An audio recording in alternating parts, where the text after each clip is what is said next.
Hi, Jason Sorrell here. ArtMonsterATX.com is my website. My Etsy shop is ArtMonsterATX. And I'm here today to talk about listing on Etsy and how to get the most out of your Etsy listings. Etsy is a fantastic venue for artists and craftspersons to sell their work. I would encourage you to have your own website and your own shop as well. But if you want to take advantage of the Etsy marketplace, I would say do so in addition to what it is you're doing with your shop or your website. You have access through Etsy to a market of buyers that are looking to purchase artwork and crafts from individual makers. So it's a really good venue. They have a strong reputation. They've been around for years. I've been on Etsy since 2012, and the market is going to only get bigger. Etsy was primarily online as far as marketing. So if you were into arts and crafts, you're part of that community, you might see it show up in your social media feed. You might find it that way. You might hear about it word of mouth. They are now advertising on network television. So it is a really good time to set up an Etsy shop. And setting up an Etsy shop is very inexpensive. It costs nothing upfront to set up an Etsy shop. 20-cent listing fees. So you list an item for sale. It costs you only 20 cents. That listing is good for 3 months. And then, of course, they take a small percentage from the sale. I think it's like 5%. There may be some additional fees as well, but it's a very reasonably priced venue that gives you access to an incredible market with an incredible set of tools for marketing your artwork. So I want to kind of talk to you about what to do with a listing to maximize the benefit of the options provided to you on Etsy. So just a quick overview. The Etsy shop has a shop manager with a dashboard. It gives you a number of very powerful tools. There are premium options available to you as far as analytics, as far as even options to set up your own website, integration options. Those may cost, there may be fees involved with those different features. If you are a small time artist like myself, I really haven't had the need for those additional features, and I've had great success on Etsy even without those options. So, but it is something that's available to you. Etsy is continually evolving what it is they offer their merchants to make things easier, to make things better, to make Etsy overall the best possible venue for selling individual items, things that you produce, uh, artwork, original artwork, prints, stickers, crafts, whatever it is you're making. I do want to speak real quick about the possibility of taking items that you're having produced at a pay to print venue, like let's say Redbubble or Zazzle or Cafe Press, and then attempting to sell those on Etsy. In my experience, that is not an ideal situation. Etsy's more direct from the artist. So if you're doing kind of, or thinking you're going to do kind of a drop shipping option where you're going to just basically take orders on Etsy and then have those orders fulfilled by, let's say Redbubble. Redbubble is a great venue. I like Redbubble a lot. I'm going to make another video about Redbubble here shortly.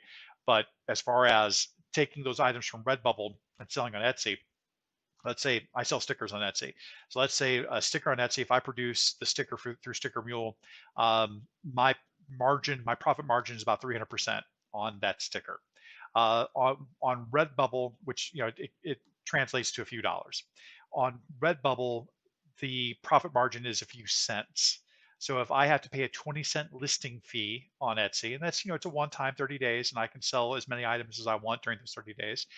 So it's a small piece, but then also the percentage, I'm not making very much from Redbubble. I might be better served just advertising my Redbubble shop through other, vectors than trying to drop ship through Etsy items on my Redbubble shop. But if you think you can make it that way, I'd love for you to give it a shot. Love for you to tell me, what it is you're doing and how you're successful. That's another thing about the Etsy experience is that it has an incredible community of people who are out there who are very open with their suggestions and their ideas, and they want to help other, artists and craftspersons be successful.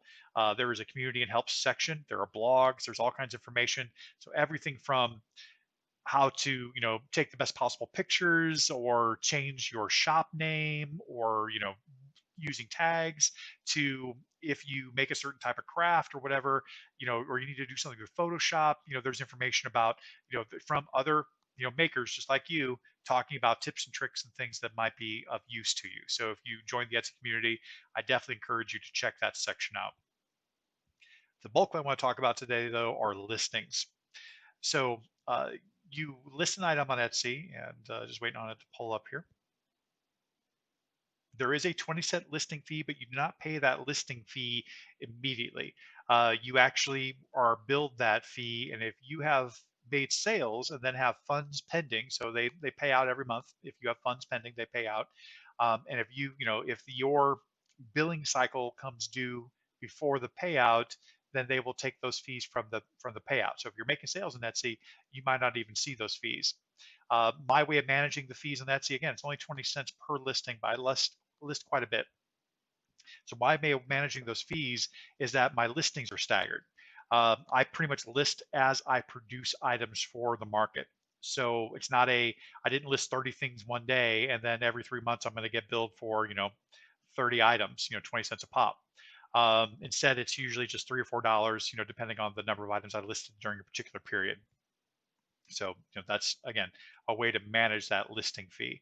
Um, the Etsy taking the funds out of whatever's available, that is just the nature of the beast, unfortunately. I haven't seen a way to change that. They are going to collect their fees from whatever funds you have available if you're pending, revenue from your sales. So do keep that in mind. Um, I haven't seen an option where you can stop that, where you can receive your money from Etsy and then pay as you would, as you want to. For me, I think it's just more convenient to do it that way. I do see the complaint of, I want to be able to pay the Etsy bill when I want to pay the bill. I want my revenue from, from Etsy. Just that's the nature of the beast again, is that this is the way it works with Etsy. If you have fees due and you have funds available, that they're going to take those fees from those funds.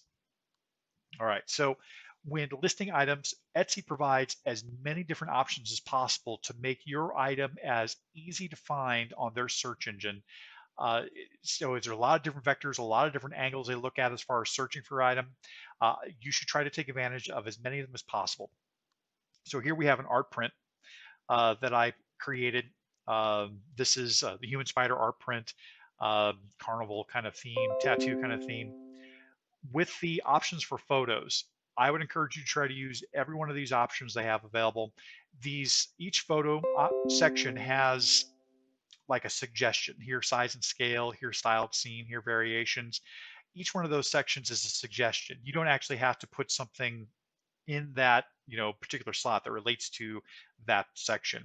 For me, what I do is I try to take a picture of the item in actual space. So here the print is framed and hanging on a wall, and then I take detailed pictures of different points on the print, and then I take a picture of a group of prints, a stack of prints, to give you the idea that hey, this is a print. There are more than one, so there's many available for purchase. If you have three-dimensional objects that sit on a shelf or sit on a table, one of the suggestions has been that you take pictures of that object either by a plant, on a bookshelf, on a mantle, all the different places you can possibly take a picture of, because what you're trying to do is you're trying to show your buyer how this could look in their own environment. So this is what the object looks like in space. This is what the object looks like side by side with other common household items. So something to keep in mind. There is now a video option on Etsy, so you will have the option to take video. I think this will also be helpful with 3D objects, because you can, just walk around it with your camera and take a real quick video, and that could be of interest to your buyers. I haven't had the opportunity to use it. I'll be actually toying with this week. You would create a title for whatever it is you're selling. You want to be descriptive. So I actually have human spider art print here. I also have stickers with the same design. So, I want to make sure I distinguish between the art print versus the sticker instead of listing both as just human spider. It asks who made it. So I made this. It asks if it's a finished product, or if it's what exactly it is that you're selling. In this case, it's a finished product. It's not pieces that need to be assembled. It's not tools for making things. It's a finished product. And then it asks when the product was made. This print was actually produced this year. There are vintage options for selling things on Etsy. So you could sell antiques and collectibles and things like that on Etsy.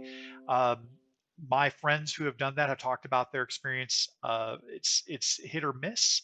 The restrictions on selling collectibles or vintage items on Etsy, they're a little bit tighter on that than they are with just producing new items and individual crafts and what have you. So do keep that in mind. But again, the community help section will be a great place to get questions answered about that.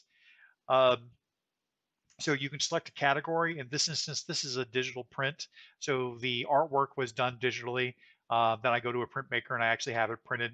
Um, when you select an option here, you type in whatever it is you think is, would be a good category for your item, and Etsy will make suggestions from what they have available as far as their set categories. So and then they'll suggest where shoppers will find this. So art and collectibles, prints, digital prints, home and living, home decor, wall hangings, all of that from digital print being the category selection. So again, Etsy really does a great job on making sure that as many different search options, they really think about, what are our buyers looking for, how do they look for things, and then they create ways or create methods to take advantage of those patterns.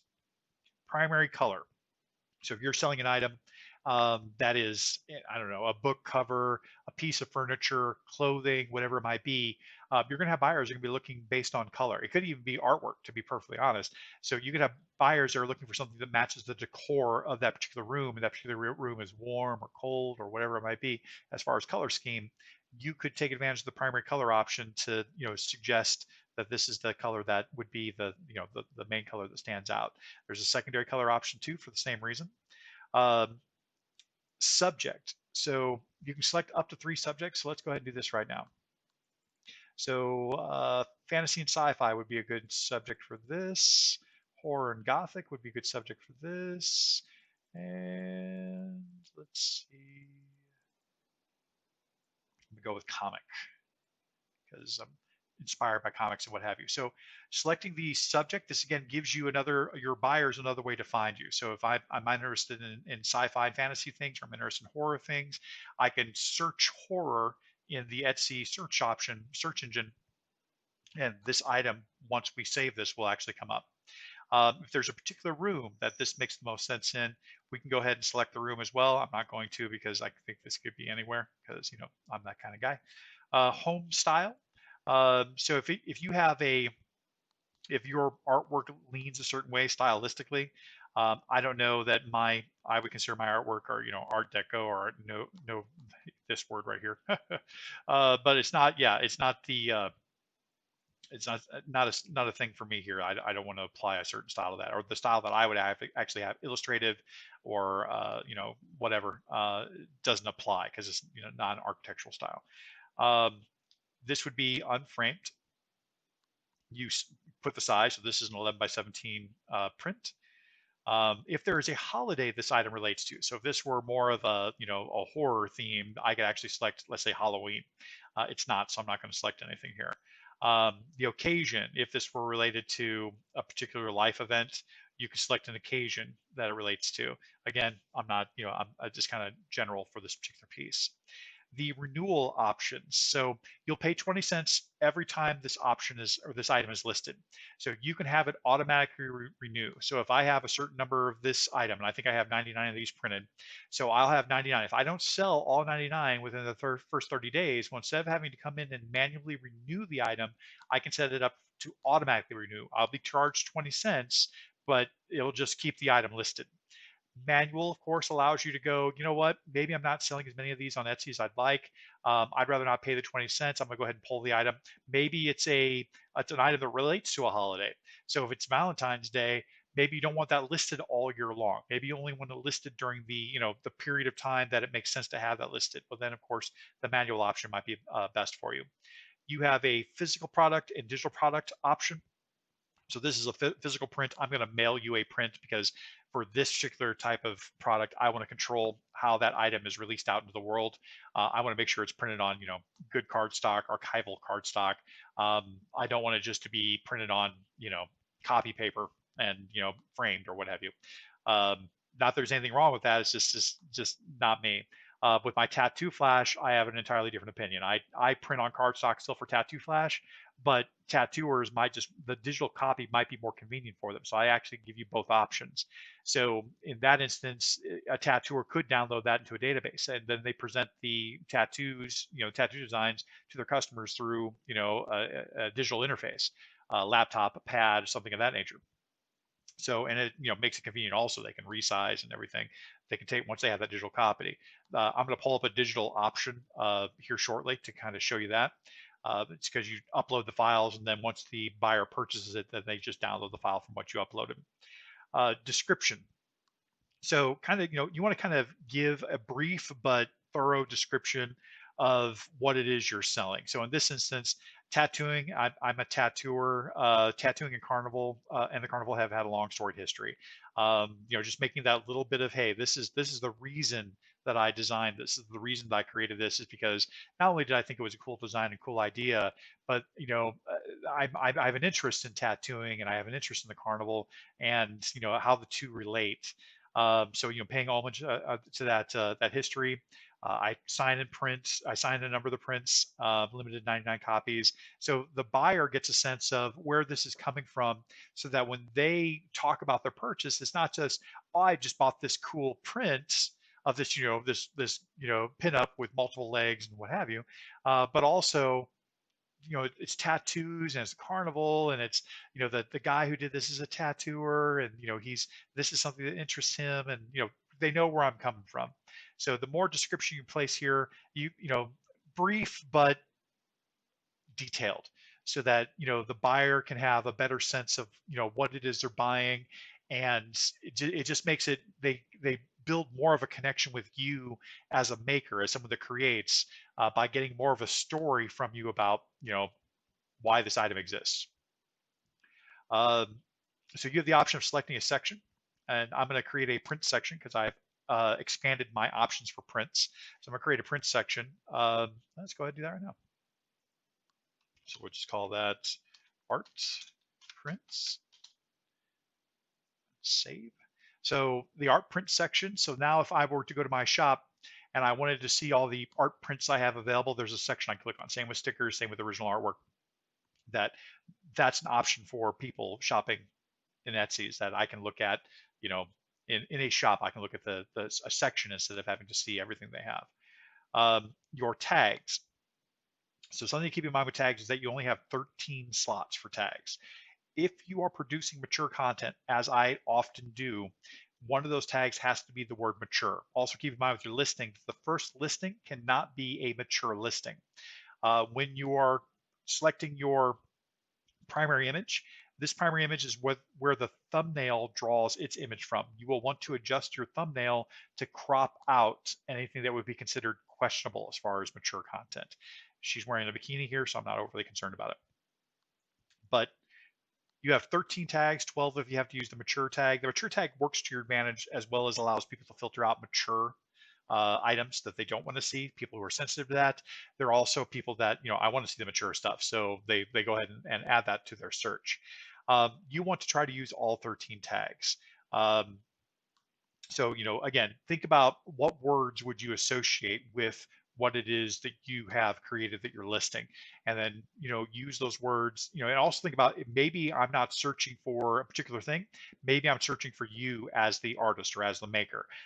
Maybe I'm searching for, I'm not searching for a particular thing, but I'm searching to items related to one of my interests. So, but you want to use all 13 tags. If you are producing something that uses specific materials, say, natural wood, say, polished river rocks, say, found items, gold, silver, brass, whatever it is, that you think that, that would be of interest to a buyer, that a buyer, likes the idea that it's natural wood, or it's a found object, or, you polish the stone for this jewelry or what have you.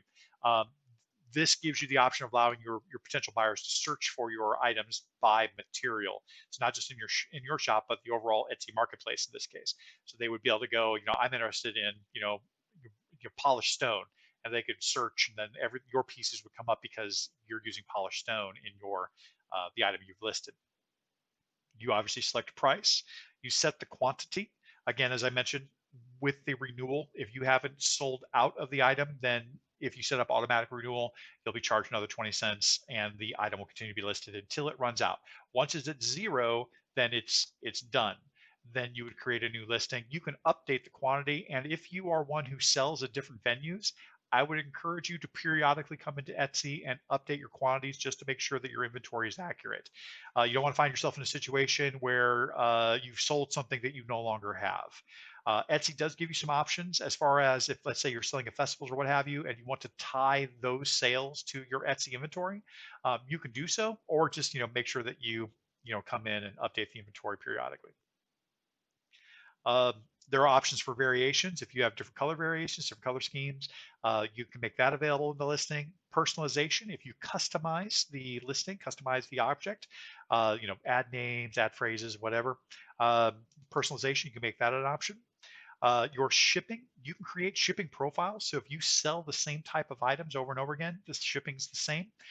You could just create a shipping profile, make it easier for you to list those shippings. Otherwise, you have the option to customize the shipping for each object. I would encourage having some sort of scale so that you can weigh the items fully packed and get an idea of what your shipping cost is going to be in advance. Otherwise, when you go to the post office and you ship off that first sale of whatever that is, make sure you pay attention to what the weight was and what the cost was so you can update your shipping fees to reflect the reality of what it costs to ship whatever it is you've sold. You could choose to, again, this gives you an idea of what the shipping would be based on your postal code. And then if you're shipping to a particular city in the United States, you could select the shipping options as far as what the different venues are for shipping, whether it's, the standard postal service or FedEx or UPS or what have you, the options within those individual services, if it's overnight, if it's whatever. Um, Something to keep in mind, I typically get my stuff out in 3 to 5 business days. The faster you get your stuff out, the happier your customers are going to be. But be realistic with your shipping times. If you have to, let's say, produce this on the fly, it's a object that is made to order. Okay, so if you're doing that, if you get the order and then you make the object, be realistic about the amount of time that it takes for you to complete the object. Make sure that you provide a little bit of cushion. Life happens, so provide yourself some cushion in that process, and then let your client know in the description, your customer know in the description how long it takes to produce it, how long it takes to ship it, what's involved, so that they know, it's going to be a couple months before I actually get this because of the amount of time it takes to produce this.